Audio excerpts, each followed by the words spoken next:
اعوذ باللہ من الشیطان اللعین الرجیم بسم اللہ الرحمن الرحیم الحمدللہ رب العالمین رب اشرح لی صدری ویسر لی امری واحلل عقدۃ من لسانی یفقہوا قولی۔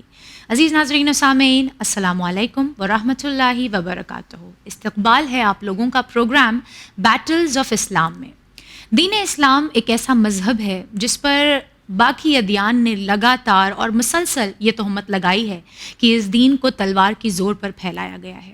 اسی لیے بہت ضروری تھا کہ اس موضوع پر گفتگو کی جائے اور ایک تفصیلی گفتگو کی جائے کہ کیا واقعاً دین اسلام وائلنس کا حامی ہے، کیا واقعاً دین اسلام تلوار کے زور پر پھیلایا گیا ہے، یا پھر رسول اللہ اور ائمہ طاہرین کے کردار کی بنا پر اس دین نے جان پائی ہے۔ اس گفتگو میں میرا ساتھ دینے کے لیے آج مولانا کمال احمد خان صاحب قبلہ موجود ہیں۔ آئیے گفتگو کا آغاز ان کے استقبال سے کریں۔ السلام علیکم آقا۔ وعلیکم السلام ورحمۃ اللہ وبرکاتہ۔ بہت شکریہ آپ کا اولن کہ آپ اس گفتگو میں ہمارے ساتھ ہیں، جو نہ صرف یہ کہ اس دین کے لیے بلکہ ہر اعتبار سے انسانیت کے لیے بھی بہت اہم ہے۔ جی، ہم بھی آپ کے شکر گزار ہیں کہ اس اہم گفتگو کے لیے آپ نے ہمیں دعوت دی۔ بہت بہت شکریہ مولانا صاحب۔ تو مولانا صاحب، یہ ایپیسوڈ ہم اس پروگرام کے تحت کرنا چاہ رہے ہیں، وہ بجائے اس کے کہ ہم کسی جنگ کے اوپر گفتگو کریں کہ وہ کیوں ہوئی، اس کی کیا وجوہات تھیں، اس کے کیا نتائج نکلے، بہت ضروری ہے کہ پہلے جنگ کے قوانین جو ہیں، جو دین اسلام نے گائیڈ لائنز بتائی ہیں، ان کے اوپر ایک گفتگو کی جائے، ایک چھوٹا سا تذکرہ اس کا کیا جائے۔ تو سب سے پہلا سوال جو اگر میں یوں کہوں کہ ایک نان مسلم کے پرسپیکٹو سے، نان مسلم کے نظریے سے میرے ذہن میں آتا ہے، وہ یہ کہ دین اسلام اس بات کا دعویٰ ہر جگہ کرتا ہوا نظر آتا ہے کہ یہ ایک امن پرست دین ہے۔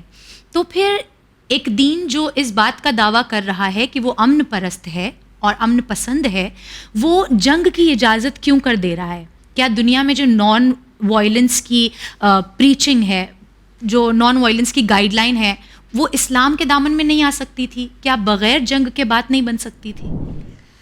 بسم اللہ الرحمن الرحیم وبہ نستعین وہو خیر المعین۔ دیکھیے، اس میں کسی قسم کے شک و شبہ کی گنجائش نہیں ہے کہ دین مبین اسلام ایک مذہب صلح، آشتی اور امن و امان کا مذہب ہے۔ ذرا برابر اس میں شک و شبہ کی گنجائش نہیں۔ حتیٰ اسلام کے اگر آپ ورڈ کو دیکھیے نا، اسلام جو اہل لغت بیان فرماتے ہیں، یا تو سلم سے ہے یا سلام سے ہے، اور یہ دونوں لفظ جو ہے صلح و آشتی کا پیغام دیتے ہیں۔ یعنی اگر کوئی دین اپنا نام جو ہے صلح و آشتی والا نام رکھے تو ظاہر سی بات ہے کہ اس کے جتنے بھی پیغام ہوں گے وہ صلح و آشتی کے پیغام ہوں گے۔ لہذا اگر آپ آئیے اور صحیح معنوں میں، چونکہ میں آپ کی خدمت میں عرض کروں کہ اسلام کو پریزنٹ کون کرے گا، یا اسلام کے نظریات کو کون بیان کرے گا؟ اسلام کو نظریات کو بیان کرنے کے لیے اسلام کی ایک کتاب ہے، قرآن کریم۔ وہ کتاب آ کر بیان کرے گی کہ یہ مذہب صلح و آشتی کا مذہب ہے یا یہ مذہب جنگ طلب کرتا ہے۔ لہذا ابتدا میں اگر آپ دیکھیے، اسلام کا جو پیغام ہے وہ قرآن مجید اس طرح دیتا ہے۔ سورہ بقرہ کی آیت نمبر 208 ہے، جہاں قرآن کریم کا واضح ارشاد صاحبان ایمان سے ہے کہ یا ایھا الذین آمنوا ادخلوا فی السلم کافۃ، اے صاحبان ایمان سب کے سب صلح و آشتی میں داخل ہو جاؤ۔ دیکھیں، اپنے پیروکاروں کو پہلا حکم جو اسلام دیتا ہے، اے صاحبان ایمان صلح و آشتی میں داخل ہو جاؤ، ولا تتبعوا خطوات الشیطان انہ لکم عدو مبین، اور تم شیطان کی پیروی نہ کرو کیونکہ شیطان تمہارا دشمن ہے کھلا ہوا۔ اب یہاں پر اس پیغام کو آپ دیکھیے کہ اے صاحبان ایمان تم سب کے سب صلح و آشتی میں داخل ہو جاؤ۔ یہاں تک قرآن مجید نے ایک دعا نقل کیا ہے جناب ابراہیم علی نبینا علیہ الصلوۃ والسلام سے، جنہوں نے دعا میں امن کی دعا کیا۔ وہ یہ کہ وَإِذْ قَالَ إِبْرَاهِيمُ رَبِّ اجْعَلْ هَذَا بَلَدًا آمِنًا، اے میرے اللہ تجھ سے میں جو تقاضا کرتا ہوں کہ اس شہر کو امن کا شہر قرار دے۔ دیکھیں، ہمارے نبیوں کی دعا میں بھی امن کا تقاضا ہے، قرآن کریم بھی صاحبان ایمان کو صلح و آشتی کی دعوت دے رہا ہے. جی اب جہاں تک وہ سوال کا ٹکڑا ہے جی کہ اگر اس قدر امن و امان اسلام چاہتا ہے تو پھر یہ جنگیں کی کیوں، اجازت کیوں دی گئی؟ یہ جنگ کی اجازت کیوں دی گئی؟ تو میں آپ کی خدمت میں عرض کروں کہ دیکھیے فطرت انسان میں امنیت ہے. جی کوئی بھی انسان لڑنا نہیں چاہتا، جی کوئی بھی انسان جھگڑنا نہیں چاہتا. جی صلح و امنیت فطرت انسان میں اللہ تعالیٰ نے رکھی ہے. کبھی کبھی ہوتا ایسا ہے کہ کچھ لوگ جو انسان دشمن ہوتے ہیں اور وہ لوگوں کی آزادی کو چھینتے ہیں جی اور لوگوں پر ظلم و ستم کو روا جانتے ہیں اور جائز جانتے ہیں، ایسے لوگ فکری لحاظ سے، روحی لحاظ سے لوگوں کو غلام بنانا چاہتے ہیں. بالکل. جی اب یہاں پر ایسے لوگوں کے خلاف قیام کرنا اور ایسے لوگوں سے جنگ کرنا ظلم و ستم نہیں ہوتا جو خود لوگوں کی امنیت کو ختم کرنا چاہتے ہیں. در حقیقت اگر دیکھا جائے یہ دراصل کہ اسلام نے آپ کو ایک حق دیا ہے. احسنتم، کیا بات، اسلام نے آ کر ہمیں بتایا واہ، کہ اگر کوئی تمہاری امنیت کو ختم کرے، کیا کہنے، کیا بات. تمہارے آسودگی کو ختم کرے، تمہارے اس مرحلے کو ختم کرے کہ تمہیں روحی اور فکری لحاظ سے غلام بنائے، جی ان زنجیروں کو توڑنے کا نام اسلام میں جنگ ہے. کیا عمدہ نہ کہ جواب ہے کسی ہمارا کو قیدی بنانے کا نام جنگ ہے، واہ واہ، بلکہ کیا ان عمدہ جواب ہے. زنجیروں کو توڑا جائے. اور اس کی اجازت اگر دین دیتا ہے، جی کہیں سے اسلام کی صلح پہ حرف نہیں آتا.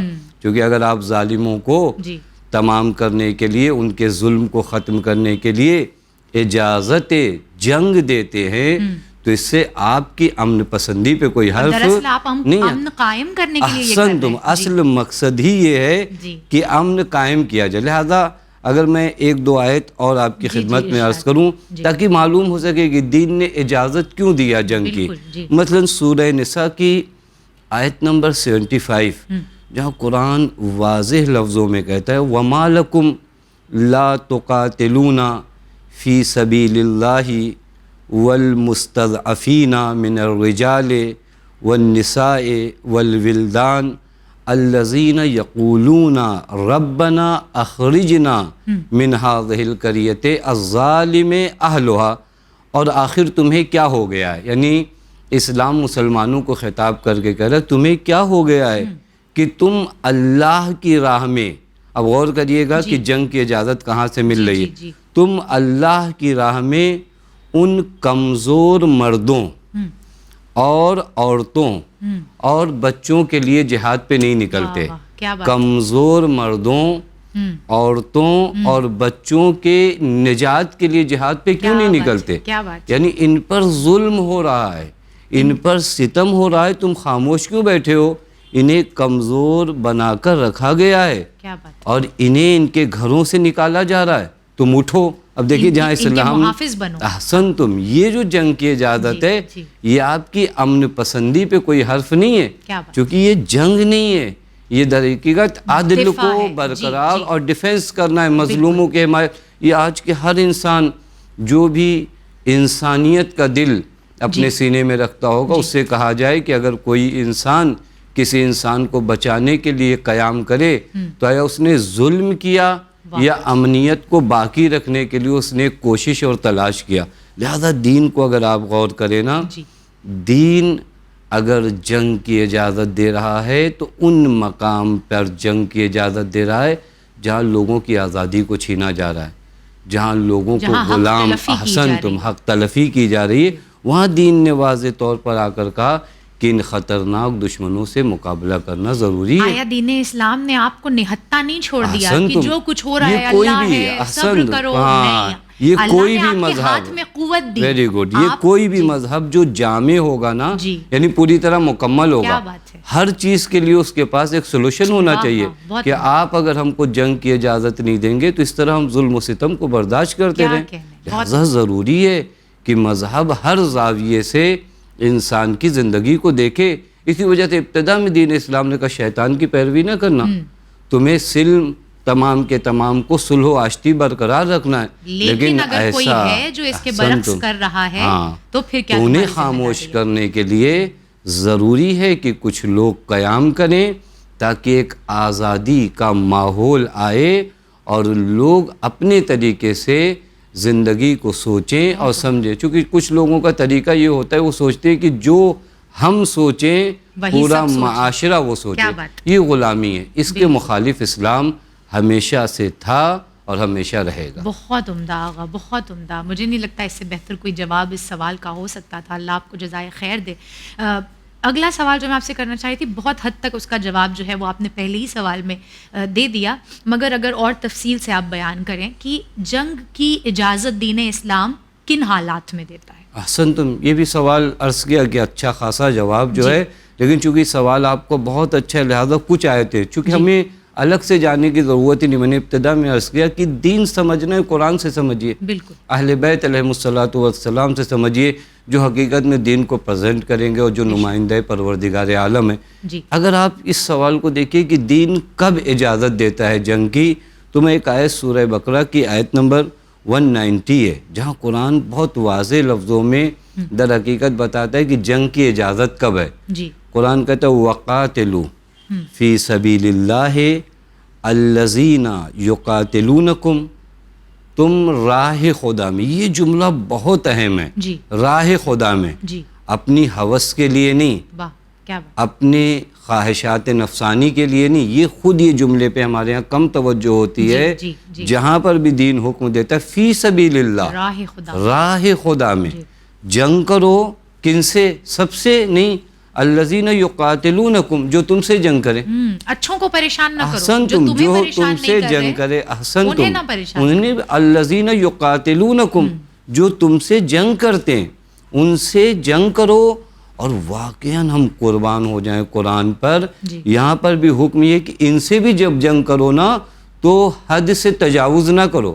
یعنی دشمن سے بھی اگر جنگ کرنے کو قرآن کہتا ہے، آیت کا ٹکڑا ہے وَلَا تَعْتَدُوا إِنَّ اللَّهَ لَا يُحِبُّ الْمُعْتَدِينَ. اور دیکھنا جب ان سے بھی جنگ کرنا تو تجاوز نہیں ہونے پائے، حد سے زیادہ نہ چلے جانا. حسن تم، اللہ تعالیٰ تجاوز کرنے والوں کو دوست نہیں رکھتا. دیکھیں جنگ کرنا ہے ان لوگوں سے جو لوگ تم سے جنگ کرتے ہیں، وہاں پر بھی اصول انسانی کا خیال ہو، وہاں پر بھی حد سے زیادہ تجاوز نہیں کرنا ہے. یہ ایک آیت ہے جہاں پر بتایا گیا. دوسری آیت، یہ بہت عظیم آیت ہے، اس کے بارے میں بعض مفسرین فرماتے ہیں کہ سب سے پہلی آیت جس نے جنگ کی اجازت مسلمانوں کو دی یہ آیت کریمہ جو غالباً سورہ حج کی آیت نمبر 39 ہے، جہاں قرآن کہتا ہے اُذِنَ لِلَّذِينَ يُقَاتِلُونَ بِأَنَّهُمْ ظُلِمُوا وَإِنَّ اللَّهَ عَلَى نَصْرِهِمْ لَقَدِيرٌ. اور جن لوگوں سے مسلسل جنگ کی جا رہی ہے انہیں ان کی مظلومیت کی بنا پر جہاد کی اجازت ملی ہے. یعنی ایک مدت سے ان لوگوں کو ستایا جا رہا ہے. اب ظاہر سی بات ہے کہ آپ ان کے لیے ایک راہ حل بتائیں کہ ظلم سے کس طرح وہ نجات پائیں. تو اب انہیں اجازت دی گئی ہے کہ یہ بھی کیا کریں، جنگ کریں. اور یقیناً اللہ ان کی مدد کرنے پر قدرت رکھتا ہے. یعنی یہ مظلوم حتیٰ ہمارے یہاں تاریخ کی کتابوں میں بھی ملتا ہے، روایات میں بھی ملتا ہے کہ مکے میں اکثر جو مسلمان ہوئے تھے وہ غریب تھے، مساکین تھے. وہ آ کر پیغمبر سے شکایتیں کرتے تھے، یا رسول اللہ یہ ہمیں بہت ستاتے ہیں. پیغمبر بار بار انہیں صبر کی تلقین کرتے تھے. اور میں اکثر یہ کہتا ہوں کہ پیغمبر نے ابتدا میں جنگ کی اجازت اس وجہ سے نہیں دیا کیونکہ پیغمبر پہلے ان کی تربیت کرنا چاہ رہے تھے جنہیں جنگ پر بھیجنا ہے. کیونکہ یہ اپنے نفس کے لیے نہ لڑیں، یہ اگر لڑیں تو حق کے لیے لڑیں. لہذا بار بار پیغمبر انہیں صبر کی تلقین دیتے تھے، انہیں سمجھاتے تھے صبر کرو. لیکن ظاہر سی بات ہے کہ ایک دین کے پاس علاج ہونا چاہیے. اس وقت یہ آیت کریمہ آئی اور آنے کے بعد کہا کہ اب انہیں اجازت دی جا رہی جن پر ظلم ہوا، جنہوں نے اب تک صبر کا مظاہرہ کیا اور جن پر ظلم ہو رہا ہے کہ وہ کیا کریں، جنگ کر سکتے ہیں. یہ ایک جگہ. پھر اس کے بعد سورہ حج میں آیت نمبر 40 ہی میں ان مظلوموں پہ جو ظلم ہوتا تو اسے بھی نقل کیا قرآن نے. ہاں اسی کی فوراً بعد قرآن کہتا ہے الذین اخرجوا من دیارہم بغیر حق، انہیں ان کے گھروں سے نکال دیا گیا تھا. اب جب انہیں ان کے گھروں سے نکال دیا گیا ہے اور ان سے مسلسل جنگ کی جا رہی ہے، دین انہیں کیا کر رہا ہے، اب جنگ کی اجازت دے رہا ہے. چونکہ ظاہر سی بات ہے کہ اگر ہم نے ظلم و ستم کو صرف برداشت کیا تو یہ بھی ظلم و ستم کو بڑھاوا دینا وہ بہت مشہور جو جملہ ہے دنیا میں بھی کہا جاتا ہے کہ ظلم کرنا جتنا بڑا گناہ ہے اتنا ہی بڑا گناہ اس کو برداشت کرنا، کیونکہ یہ ظالم کو شے دینا ہوتا ہے. لہٰذا اب یہاں پر ضروری ہے آپ آ کر دنیا والوں سے پوچھئے کہ یہ کہاں پہ پرابلم ہے، یہ کہاں پہ مشکل ہے کہ مظلوموں کو ستایا جائے، ان مظلوموں کو اجازت دی جائے کہ وہ اپنے ڈیفینس میں نکلیں. جہاں پر آزادی کو روکا جائے وہاں پر ایک مذہب، ایک دین آئے اور لوگوں کو ظلم و ستم کی زنجیر سے آزاد کرائے. یہ دین مبین اسلام کا پیغام ہے. اور جو آپ نے ابتدا میں بیان کیا تھا کہ جو مشہور ہے کہ دین پھیلا تلواروں کے زور پر، تو آئیں دنیا والے دیکھیں دین کو جو پھیلانے کا طریقہ تو اسے بھی قرآن نے بیان کیا ہے. اگر آپ قرآن کی آیت کو دیکھیں، قرآن کہتا ادعو الی سبیل ربک بالحکمت والموعظۃ الحسنہ.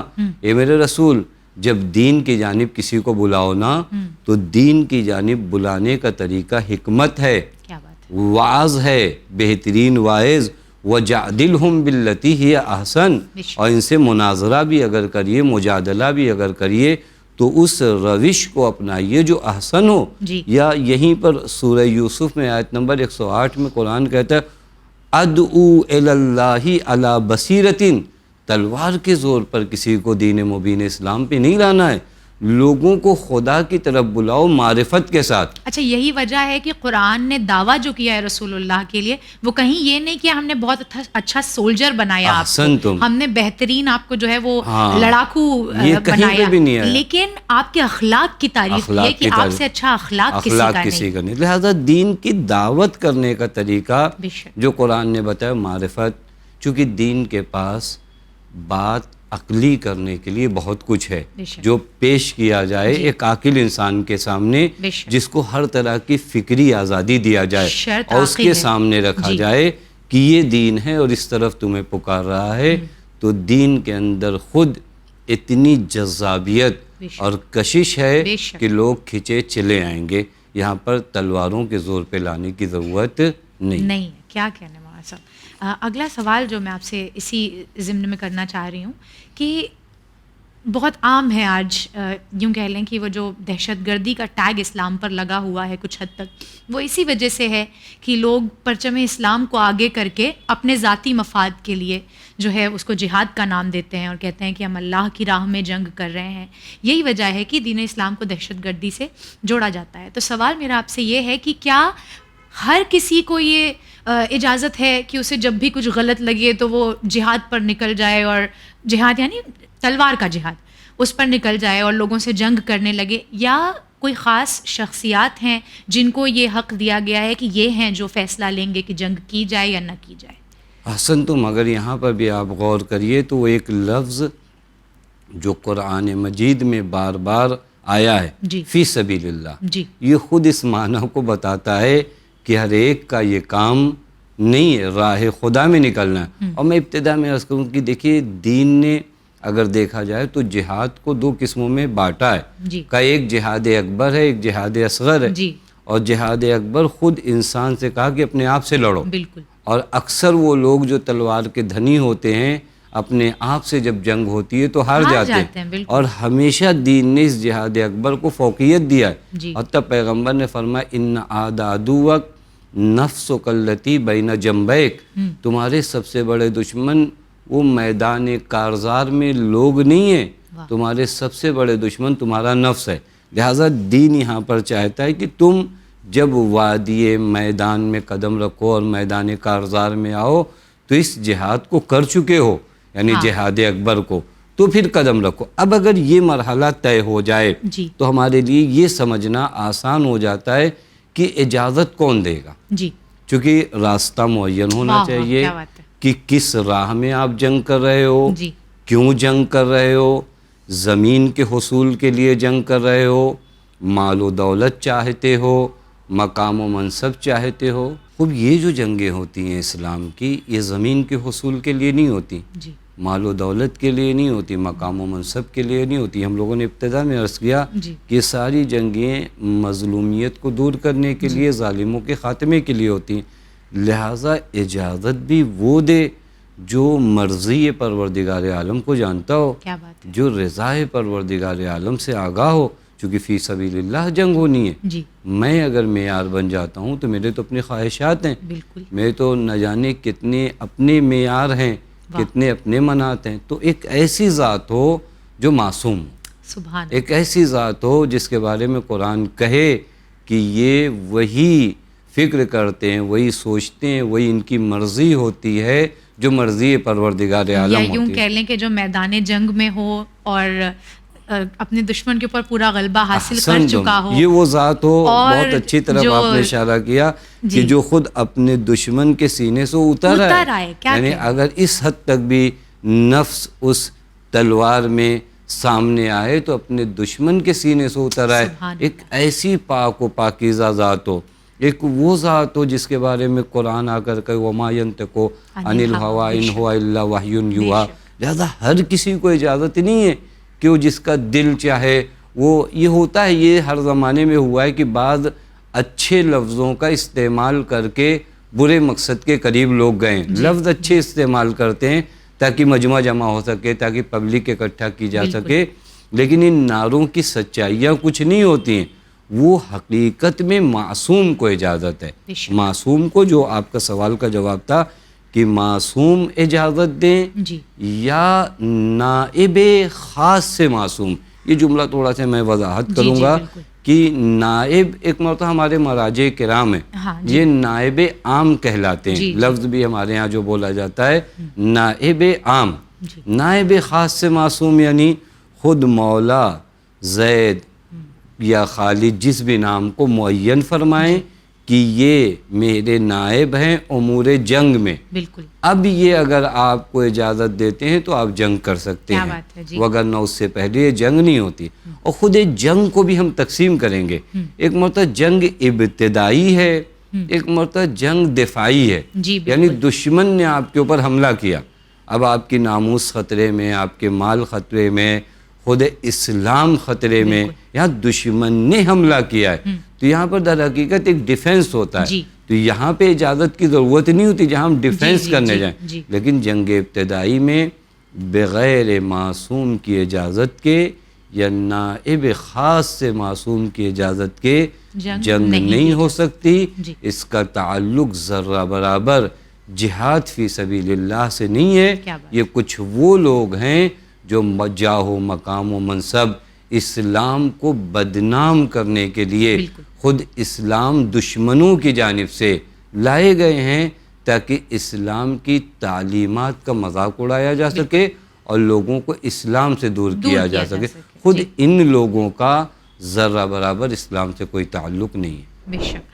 اب مولانا صاحب اگر جنگ کے میں آپ سے قوانین عرض کرنے کو کہوں کہ دین اسلام نے جو آپ نے آیت ابھی بتائی کہ اللہ نے کہا کہ جنگ کرو بھی تو اپنے حدود نہ بھول جاؤ، تجاوز نہ کرو، تو وہ حدود کیا بتائی گئیں، وہ دائرہ کیا ہے؟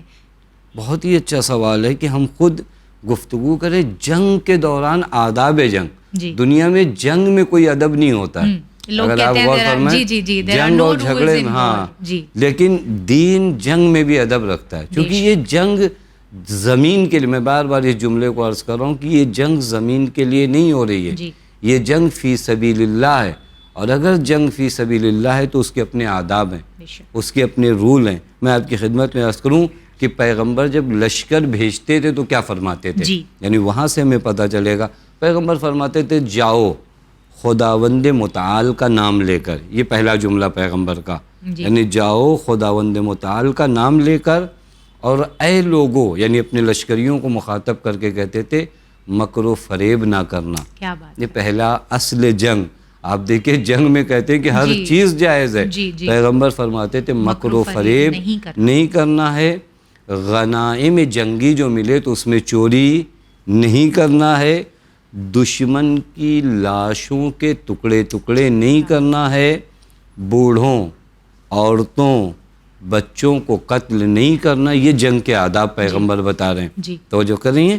وہ لوگ جو الگ تھلگ اپنی عبادتوں میں مشغول ہیں انہیں قتل نہیں کریں. جو میدان قتال میں تلوار لے کر نہیں آئے انہیں تم کیوں قتل کرو گے؟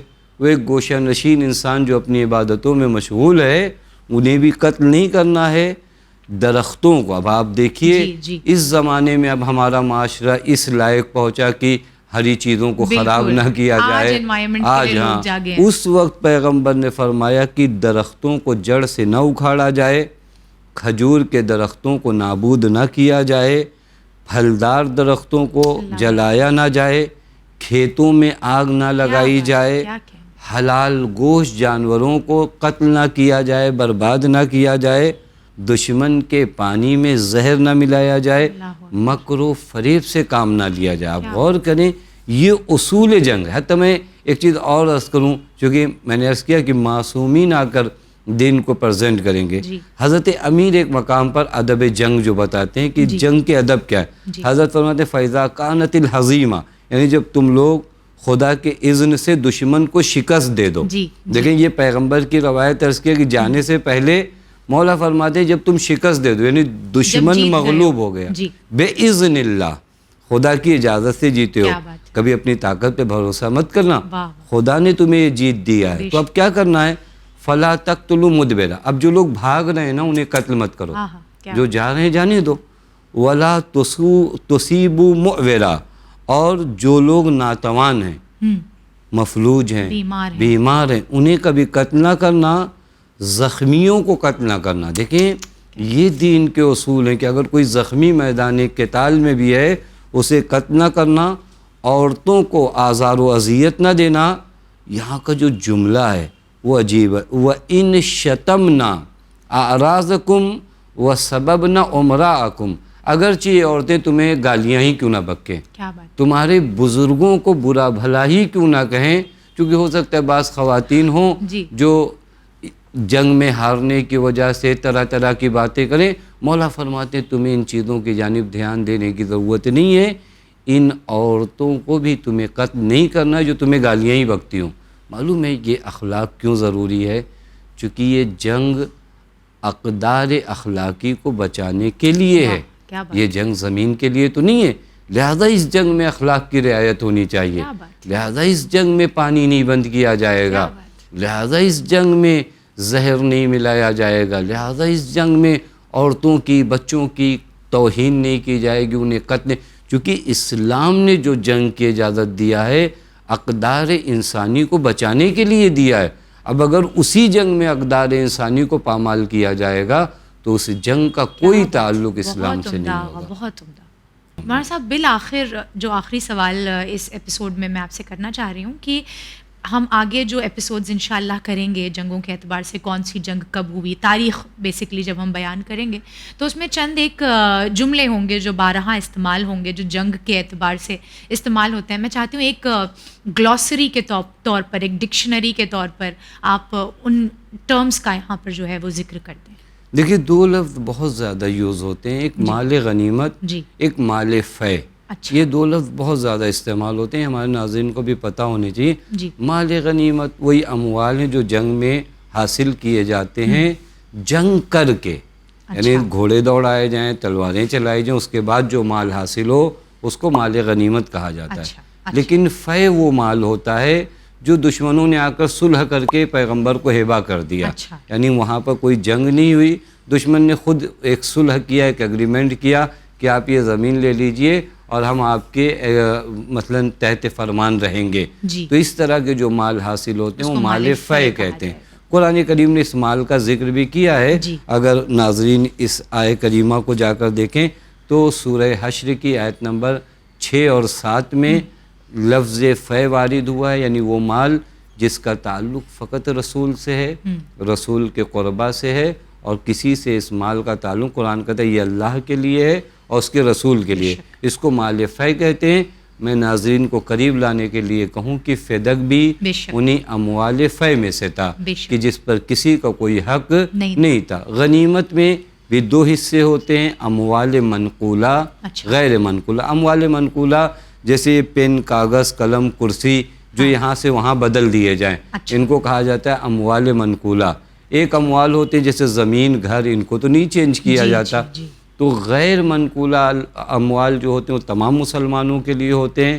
منقولہ اموال میں خمس نکالنے کے بعد جو ہے تمام ان افراد کو جو جنگ میں آئے ہوئے ہوتے ہیں, خاص حصوں کے مطابق تقسیم کیا اچھا، جاتا ہے، ہر کسی کو برابر نہیں ہر دیا کسی کو جاتا۔ برابر۔ ٹھیک ہے، اگر انشاءاللہ اس پر اور تفصیلی گفتگو ہم جب ان ٹرمز کا استعمال کرنا ہوگا تب کریں گے۔ انشاءاللہ۔ آج کے لیے گفتگو بہت عمدہ رہی، آپ کا بہت بہت شکریہ۔ اللہ قبول فرمائے۔ عزیزان محترم، یہ تھا ہمارا پہلا ایپیسوڈ بیٹلز آف اسلام کے تحت، جہاں ہم نے کوشش کی کہ اس سے پہلے کی ہم تاریخ اسلام جنگوں کے اعتبار سے آپ کے سامنے رکھیں، ایک گائیڈ لائن جو دین اسلام نے جنگوں کے ماتحت بیان فرمائی ہے وہ آپ کے سامنے رکھی جائے، تاکہ ہم اور آپ فخر سے یہ کہہ سکیں کہ دین اسلام یقیناً تلوار کی بنا پر نہیں پھیلا ہے۔ اسی کے ساتھ انشاءاللہ دوبارہ حاضر خدمت ہوں گے بیٹلز آف اسلام کے آئندہ ایپیسوڈز لے کر۔ آپ کو دیکھتے رہنا ہے چینل ون۔ فی امان اللہ۔